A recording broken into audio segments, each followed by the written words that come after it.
HMO into serviced accommodation time. I'm currently in an HMO.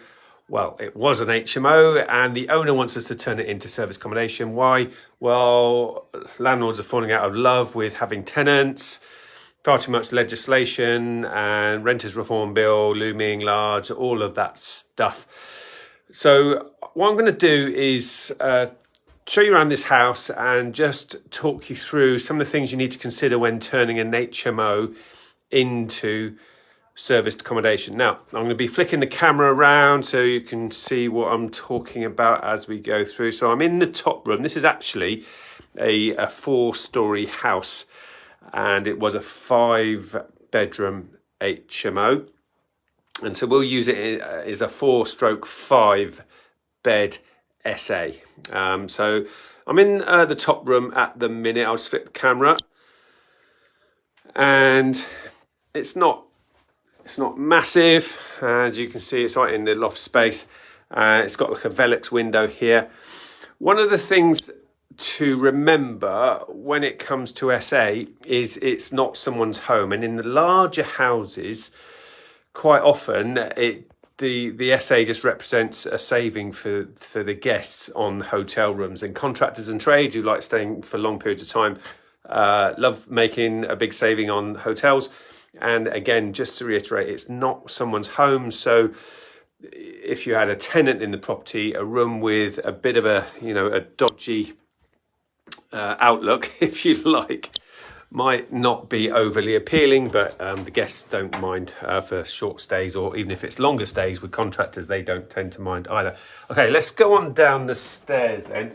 I'm actually going to not bother turning lights on and stuff because I'm just going to leave once I've got to the bottom floor.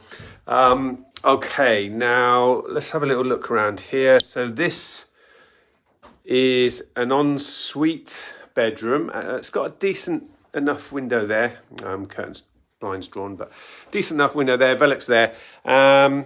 Some of the furniture we're actually probably going to keep. It's not too bad. So with SA management, the owner pays. So it's got an ensuite bathroom, or it's an ensuite bedroom even. So one of the things to remember, bit of storage in there, so that's all good, is with SA, it's the owner that pays to furnish it when it's SA management. Yeah, so it's not rent to SA, it's SA management where you're managing it on behalf of the owner. So actually, sometimes when you're turning HMO into SA, you can actually keep some of the furniture. The furniture in here we're not going to be keeping is this stuff here. It's a bit tired and out of date. The slats, you always got to be careful with slats on these things. Quite often they can be broken, so it might look all right, but the slats are all broken or patched up, and they just don't last, and you get negative reviews from guests, so you don't want that. Okay, onwards. So what we got? We got a cupboard here. Let me flip this camera around. Little cupboard with the boiler in there, and we've got a little bedroom here. Again, not brilliant view in terms of quite high up.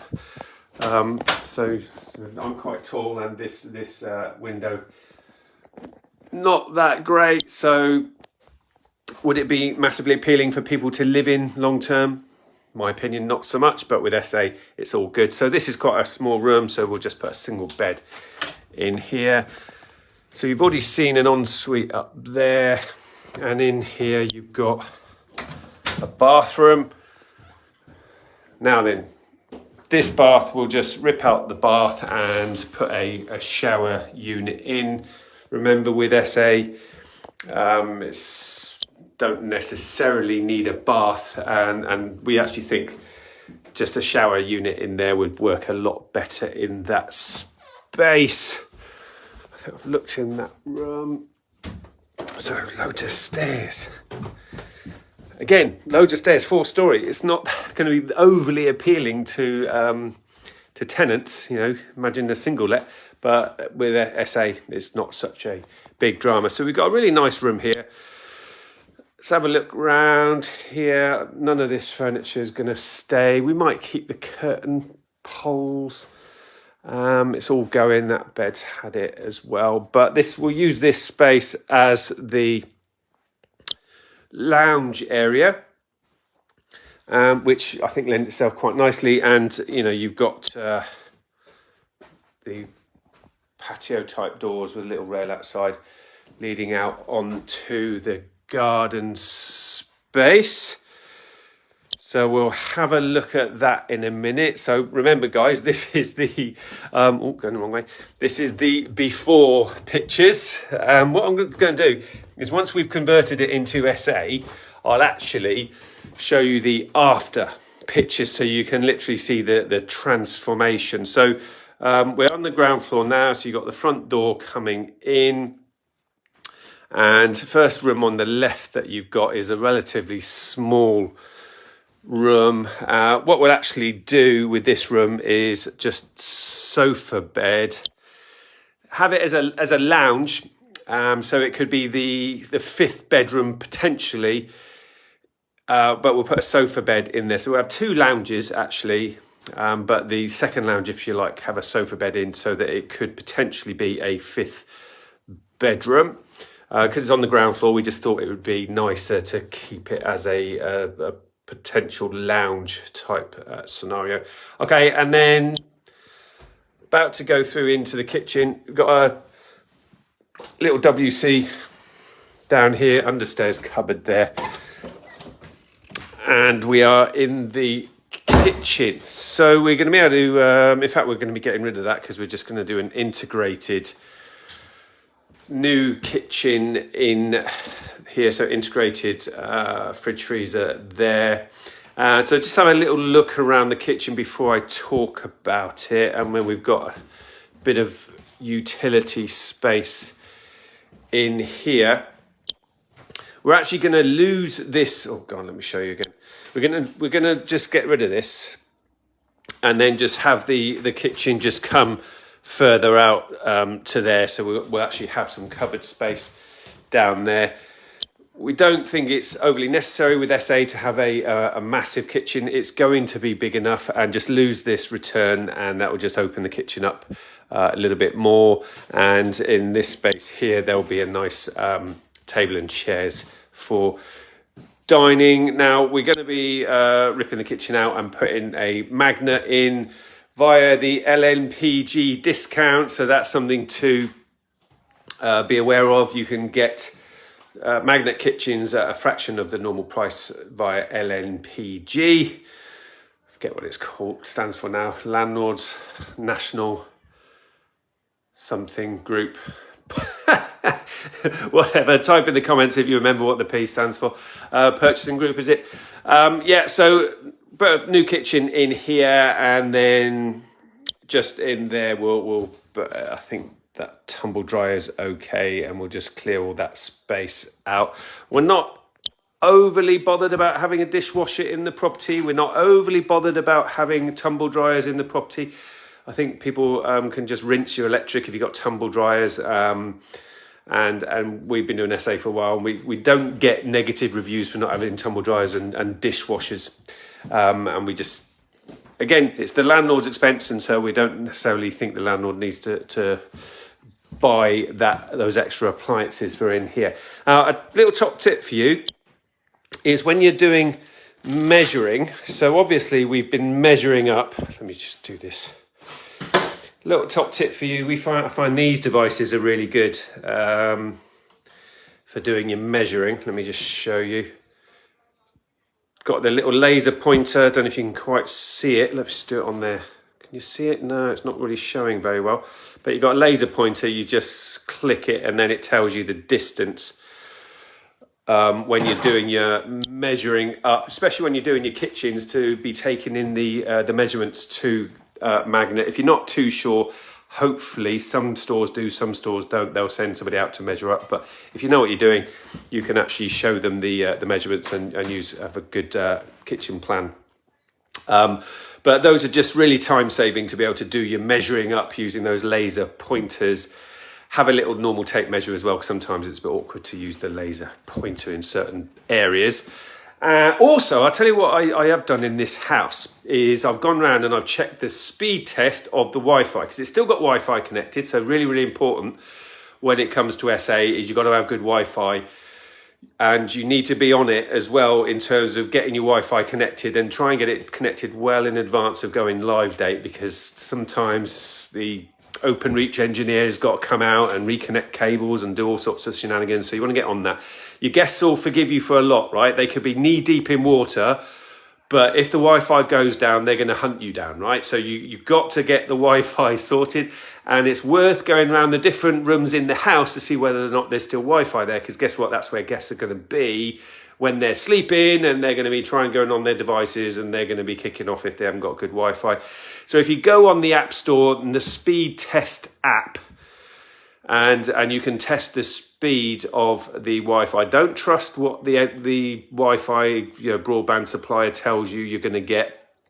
You need to test it yourself, because I find that they're a little bit optimistic with the Wi-Fi speeds, these suppliers of Wi-Fi. Right. So go and use the speed test app and check the Wi-Fi in the property, and go in the different rooms to check whether or not you've got connectivity. You can get sort of those relays, TP links and things like that, to relay around the house if their Wi-Fi is dodgy, and it actually goes through the electrical installation in the house to relay it around the house from where the router is. So have a little look at TP links if you do need to get Wi-Fi connectivity around your house to make sure you've got good speeds. All right, let's just go outside. We're gonna out here we're gonna just make this patio area a little bit better. As you can see, the garden's decent size and enclosed, so it's going to look great for the photos, for getting bookings. If you have a nice table and chairs outside space, hopefully get photos done on a nice sunny day, have some drinks and fizz and some, I don't know, croissants and stuff, whatever you want, on the table, so the photos look nice. And it just gets you bookings, even when your guests don't even use it. That's what got them excited about booking the property. So always make the most of outside space. An awful lot of people don't spend enough effort on their outside space when it comes to service accommodation, and the photos are just your shop window to the world. So you need to be selling the benefits of what the property can potentially offer. Okay, so hopefully you found that interesting. Now, it's HMO to service accommodation. It's literally one of the most exciting strategies right now, because landlords are getting more and more fed up with tenants and the legislation and all of that good stuff. And what I'm going to actually be doing is running a webinar on HMO into SA and all of the other reasons why you should be starting and scaling a serviced accommodation business. And you haven't missed the boat. You can still get in time for the summer, because strategies like rent to SA and service accommodation management, it's quick. You don't have to be buying the property. So you can just take it on SA management, like we are doing with this house at the moment, where the owner pays to do all the refurb and to furnish the property, etc., etc. And effectively, bit more information to share with you, but you're going to be listing it on the OTAs and on your website, and then the bookings start coming in, you start making money. So how cool is that for a property strategy, creating a win-win with landlords? So rent to SA management, it's quick, you haven't missed the boat, but you can be saving up your deposits to be buying your own properties to be using as SA as well. And guess what? You own the properties, so you can also do other stuff with them in later years. You could sell them or turn them into HMOs or buy-to-lets or whatever you want to do in the future. So to start off with, let's just talk about making cash flow.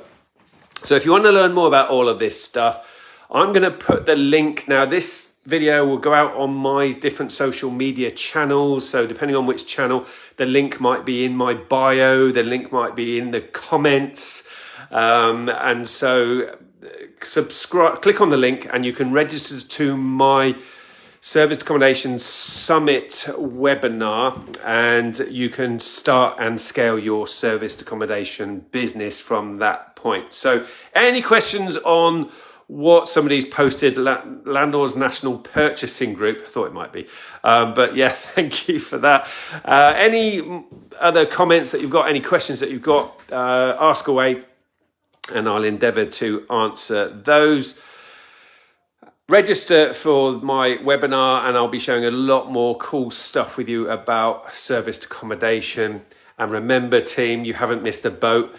Here's to your service accommodation success, everybody. And also remember, your future needs you. Take care.